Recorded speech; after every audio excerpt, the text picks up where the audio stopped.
Well, I listen carefully to your argument now after the first question, and I have the impression you argue now.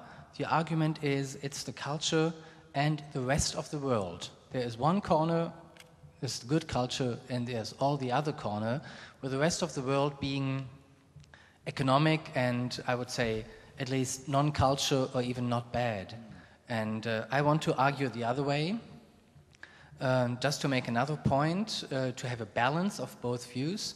I studied philosophy and economics, and of course there is a common field between economics and culture, which you pointed out already. And I want to say something about this common field. First, innovation and creativity is something which unites cultural and non-cultural fields.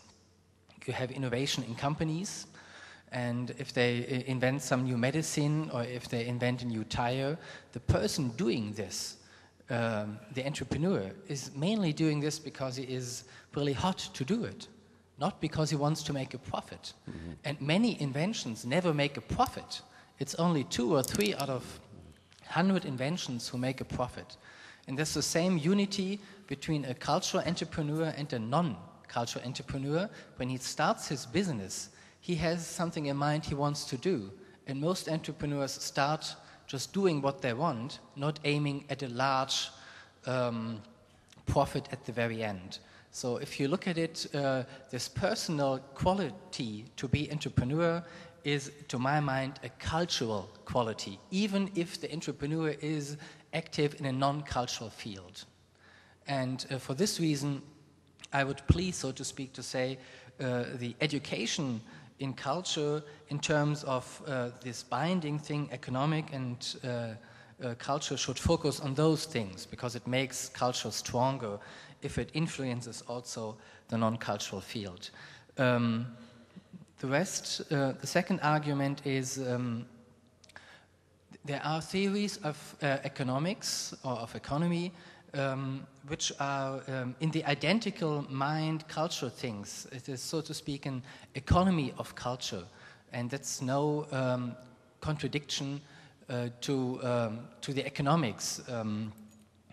I would argue that culture and economics are almost the same languages in different forms.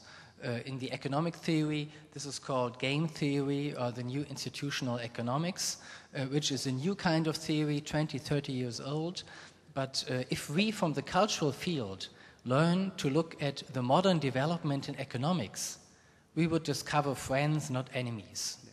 And in this intention, I would ask you to say it's culture and the economy. Well, to that's rephrase your word. It's very, very interesting. And I think you're absolutely right.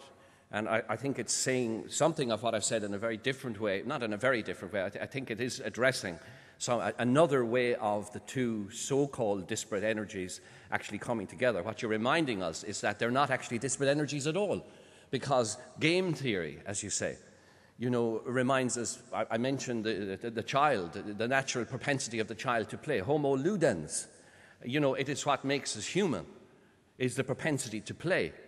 So whether you're playing with money or playing with systems, or playing with how to organize a cultural forum or playing the piano, basically at heart, it's about intelligence. It's about how we link things, how we make connections between things. The other thing is that, again, innovation is an interesting word, because innovation, entrepreneurship, newness, new invention, it's a very kind of science-linked thing, you see. Something new. But within the cultural domain, some aspects of the cultural domain, innovation needs to be balanced with tradition. For example, nothing comes out of nowhere. Somehow or other there's an accumulation of knowledge. And then out of that accumulation and deep knowledge comes innovation. So there's a whole thing about transmission as well.